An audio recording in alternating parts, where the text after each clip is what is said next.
Hai teman-teman, selamat datang di channel artikel YouTube. Channel pertama cerita Kenshin. Kali ini admin upload lagi ya. Terima kasih.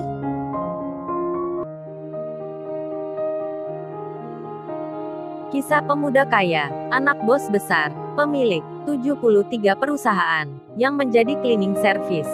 Episode 203, Iwan dan Kenshin yang kini ada di tempat kosnya. Selepas pulang kerja tadi, banyak pembicaraan yang mereka omongkan. Terutama cerita di waktu siang tadi. Saat Kenshin membuat masalah, lalu Iwan yang penasaran itu bertanya pada Kenshin, bro, gue heran sama lu. Tumben banget lu berani kayak gitu. Nggak seperti biasanya, lu kok malah menggoda Angelika, hingga membuat cewek itu jadi emosi. Lalu Kenshin menjawab, sebenarnya aku si Iwan, nggak mau rame kayak gitu. Tapi aku jadi ingat, saat pagi itu, waktu akan mengambil air, yang tempatnya ada di belakang. Untuk mencuci mobil itu, saat aku melewati depan kantor, ada sebuah tulisan, siapa saja yang kerja, cleaning service, office boy, dan pegawai biasa lainnya, tak boleh lewat sini, tanpa izin. Singkat cerita Wan, setelah itu aku bertemu dengan seorang office boy, yang kerja di salah satu ruang, di perusahaan itu. Kata dia Wan, bro, lu lain kali jangan lewat situ. Soalnya kalau ketemu sama atasan, yang namanya Mbak Angelika, nanti lu bisa kena marah. Terus aku tanya ke dia Wan, kenapa ya kok bisa gitu? Kita nggak boleh lewat depan kantornya. Office boy itu lalu menjawab, itu bro, Mbak Angelika itu benci dengan pekerja seperti kita. Kagak mau dekat-dekat, bicara pun seperlunya. Kalau ada yang salah dikit saja, dia langsung marah-marah. Entah kenapa itu, aku juga nggak tahu bro. Pokoknya, Mbak Angelika itu, saat membuat keputusan, ya harus ditaati. Kalau kagak, kita langsung bisa dipecat. Ya seperti itu Wan ceritanya. Jadinya, kenapa aku berubah sikap itu? Ya itu alasannya, biar dia marah sekalian. Emangnya pegawai biasa, seperti kita, dikira diam saja, kagak berani membantah. Iwan lalu bicara, ya tentu saja lu berani bro. Kan lu itu anaknya, yang punya perusahaan. Ya aman-aman saja bro. Nah kalau gua membantah dia, ya bisa-bisa ambiar bro. Bayangkan aja, kalau kita ini hanya buruh biasa, ya langsung di-kick bro. Dikeluarkan tanpa hormat. Kenshin lalu menyahut, ya itu Wan, salah satu tujuan kita, biar orang yang mempunyai jabatan jangan semena-mena sama bawahannya. Kita ingin memberi contoh, meskipun itu tak bisa semuanya, tapi setidaknya Wan, di perusahaan yang ayahku miliki, nanti tak boleh ada seorang pun yang bicara masalah status, yang menyangkut jabatannya lebih tinggi, hingga merendahkan pekerja biasa. Lalu Kenshin melanjutkan, oh iya Wan, besok kita nggak usah masuk kerja dulu. Lu ikut aku ke rumah. Lu harus belajar mengemudi mobil. Iwan pun bicara, waduh bro, kok mendadak gitu? Gua belum siap bro. Terus apa besok itu? Kagak mengapa nih, kalau kita gak masuk kerja bersama. Kan bisa-bisa, entar urusannya jadi runyam. Mereka akan marah besar. Kenshin pun menyahut, mengenai masalah itu. Udah Wan, lu tenang aja. Itu urusan belakangan. Yang penting lu entar bisa mengemudi mobil dulu. Biar kagak nunggu lama. Seperti yang lu sebut, nunggu punya anak cucu baru bisa mengemudi. Itu kelamaan Wan. Iwan pun menjawab, ya udah bro, kalau gitu terserah lu aja. Gua jadi kagak enak nih, malah entar merepotin. Keputusan pun dibuat. Kenshin punya rencana yang tadi pikirkan oleh Iwan. Di lain tempat, di rumah yang sederhana, Ririn, semenjak dirinya bertemu dengan cleaning service di perusahaan yang kemarin, sampai kini, dirinya merasa yakin itu adalah temannya Kenshin. Ririn pun jadi berpikir akan sikapnya cowok itu, yang serasa menghindar saat bertemu dengannya. Karena hal tersebut, Ririn itu pun mempunyai keinginan akan bertanya ke Kenshin, apakah temannya, yang tinggal di tempat kos saat itu, bekerja di suatu perusahaan. Sementara, Kauri, saat di malam hari ini, ia melihat handphonenya sendiri.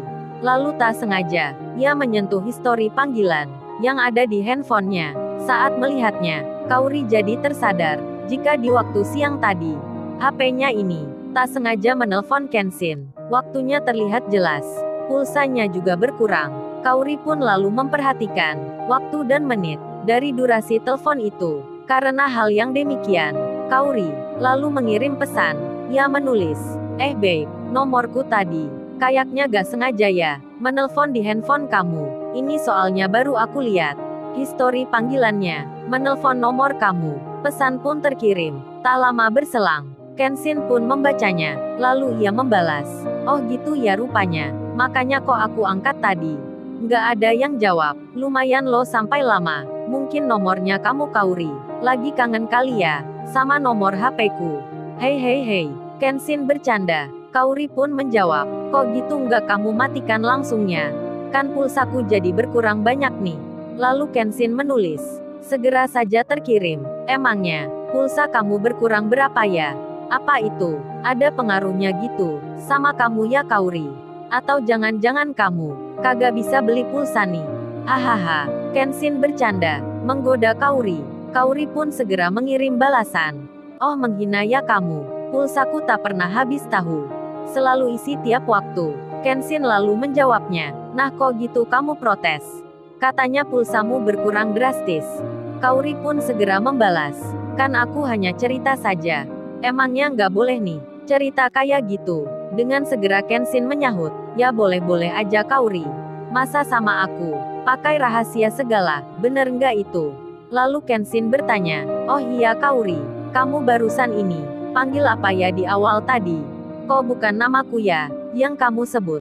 Ada bip-bip gitu, apa ya itu artinya? Kauri menyahut, lalu ia mengetik, ah kamu itu Kenshin, selalu bertanya aja, gitu kamu bilang aku, yang selalu ingin tahu. Nyatanya kamu sendiri yang bertanya, ingin tahu jelasnya. Padahal kan kalimat itu udah banyak sekali dikatakan. Kenshin pun membalas, ya udah deh kalau gitu. Aku tak cari di Google aja. Apa itu artinya? Sembari tulisannya diberi animasi yang gambarnya tersenyum. Kemudian, Kauri mengirim pesan. Ia bertanya, oh iya Kenshin, entar malam tahun baru, kamu punya acara di mana ya? Kenshin menjawab, kagak kemana-mana Kauri.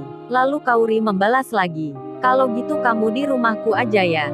Karena mama entar rencana masak guram ini. Oh iya, ajak sekalian Mas Iwan ya, biar rada ramai. Kenshin pun menyahut. Dengan cepat ia menjawab, oke lah Kauri, lihat nanti ya, entar aku kabarin lagi. Pembicaraan di pesan itu berlanjut hingga beberapa saat. Kenshin dan Kauri akhirnya mengakhiri. Malam pun menjelang. Iwan kini membayangkan saat esok dirinya akan belajar mengemudi. Berjalanlah waktu, jam pun berputar, menit dan detik terlewati. Tak terasa, kini pagi telah datang. Seperti yang direncanakan, Kenshin dan Iwan tak masuk kerja hari ini.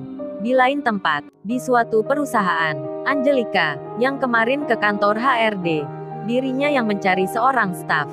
Seseorang yang menangani soal pekerjaan. Namun saat itu, ia tak sempat bertemu. Angelika pun kini berencana akan ke kantor HRD lagi. Namun sebelum itu, ia datang ke kantor yang kemarin.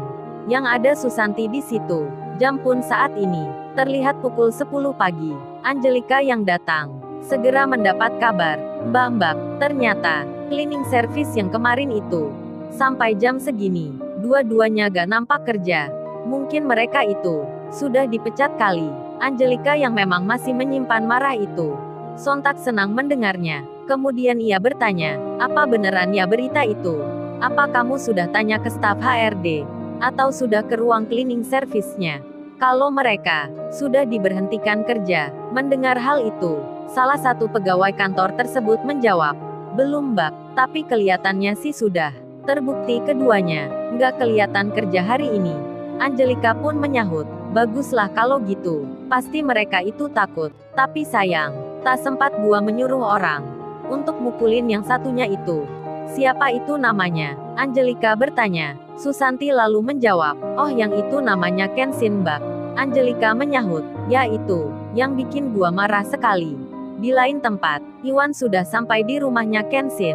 Lalu dengan segera, dibukalah garasi. Terlihatlah sebuah mobil. Mobil itu sangat mewah sekali. Iwan pun seperti baru melihatnya saja. Dilihatnya kiri dan kanan. Lalu ia membaca, bro bukannya ini merek mobil yang ternama itu ya? Kok di sini ada nama kamu bro? Nama Kenshin ini. Apa maksudnya ya bro? Kenshin menjawab, ini pesanan khusus ayahku Wan. Aku aja awalnya nggak tahu. Iwan pun menyahut, wah, berarti ini mobil limited edition yang punya nama kamu, berlogo mewah ini.